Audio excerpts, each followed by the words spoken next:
सवाल है अब दूसरा, आंधी आने से एक पेड़ टूट जाता है और टूटा हुआ भाग इस तरह मुड़ जाता है कि पेड़ का शिखर ज़मीन को छूने लगता है। पेड़ का शिखर ज़मीन को छूने लगता है और इसके साथ 30 डिग्री का कोण बनाता है।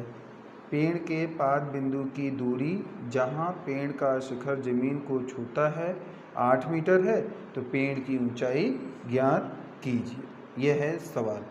इसको कैसे हल करेंगे? तो देखो, सबसे पहले हम एक पेड़ मान लेते हैं कि ये एक पेड़ है। ये एक पेड़, इसका नाम दे देते हैं ए और बी।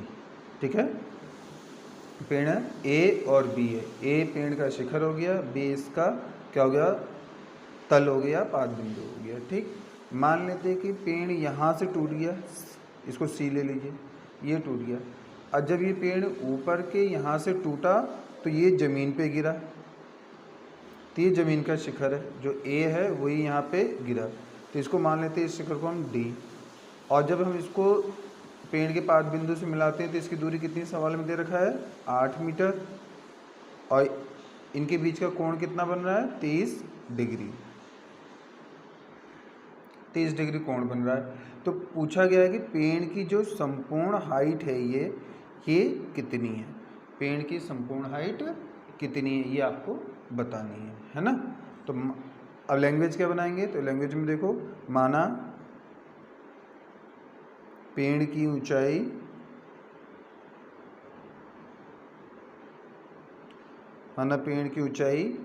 ए बी है, क्या है, ए बी है ना, क्या है, ए बी है। और क्या कह रहा है, ज़मीन को छूने लगता है और इसके साथ 30 अंश का कोण बनाता है। ठीक है ना। और चित्र के अनुसार देखें तो डी बी की दूरी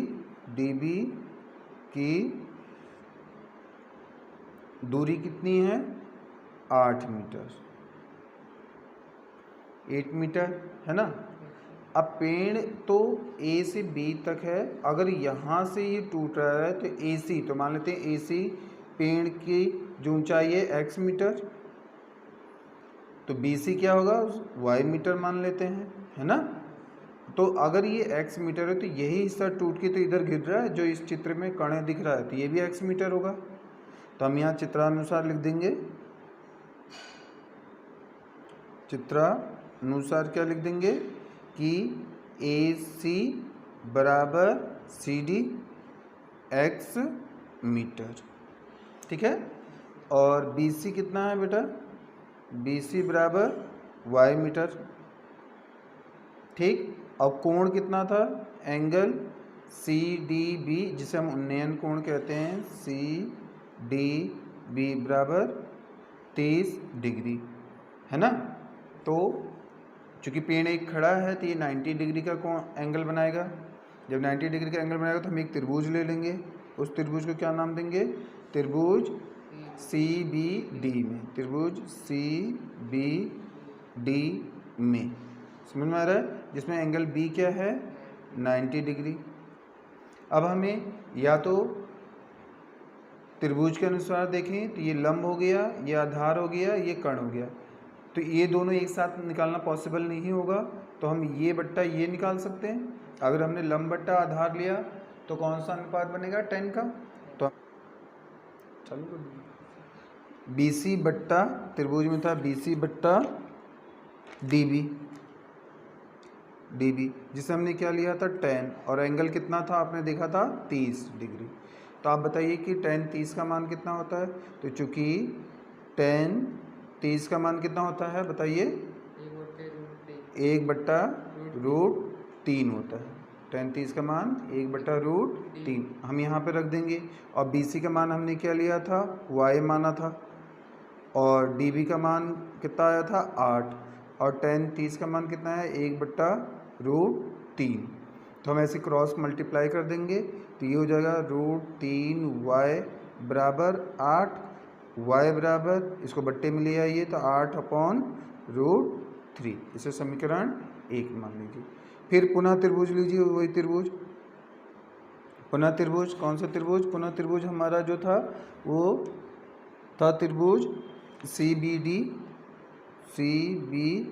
डी में CBD में अब हम लेंगे क्या, अब हम क्या लेंगे इसमें देखो, अब हम लेंगे आधार बट्टा कर्ण ले सकते हो या कर्ण बट्टा आधार ले सकते हो। अगर हम आधार बट्टा कर्ण लेंगे तो कॉस लेंगे, तो आधार बट्टा कर्ण ले लेते हैं। तो DB बट्टे कर्ण क्या था, CD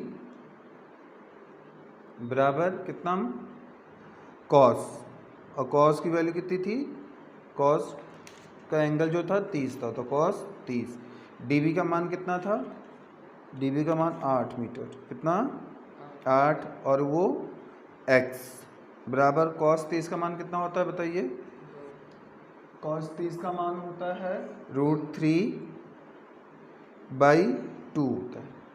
अच्छा क्रॉस मल्टीप्लाई कीजिए तो √3x बराबर 8 दूनी 16, फिर ये हो गया x, ये हो गया 16/√3, है ना, √3 से समीकरण 2 मान लीजिए। अब चूंकि हम जानते हैं कि पेड़ हमारा AB था, पेड़ हमारा AB था, देखिए AB था, तो अगर हम देखें तो बीच में एक C बिंदु है, तो अगर इसको हम AB करें तो AB किन दो रेखाओं से मिलकर बन रही है, AC plus BC, AC plus BC। हम इसी को नोट कर लेंगे, ये देख हमने नोट करेंगे कि AB बराबर AC प्लस BC, और AC का मान कितना है x और BC का मान कितना है y, जो कि समीकरण 1 और 2 में आया है। ये देखिए, तो AB बराबर x प्लस y, अभी कहाँ से आया, तो हमने देखा कि रेखाखंड AB बराबर AC प्लस BC, AC को हमने x माना था और BC को हमने y माना, तो समीकरण 1 और 2, समीकरण 2 में का मान रख देंगे।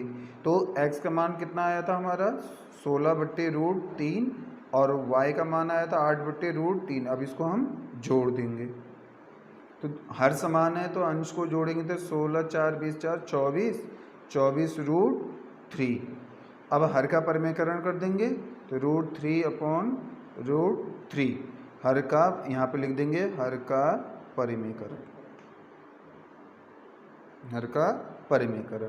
तो AB बराबर क्या हो जाएगा 24 गुणा √3/3। अब इसको इससे कैंसिल करो तो कितनी टाइम करेगा 8 बार, 3 8 24। तो AB बराबर क्या 8√3 मीटर। इसे आप क्या करेंगे बॉक्स में बंद कर देंगे। AB हमारा क्या था पेड़ की ऊंचाई, अतः पेड़ की ऊंचाई, पेड़ की ऊंचाई AB बराबर 8√3 मीटर। ये रहा आपका आंसर। बहुत इंपॉर्टेंट सवाल है, आप इसे नोट कीजिए और ध्यान दीजिए।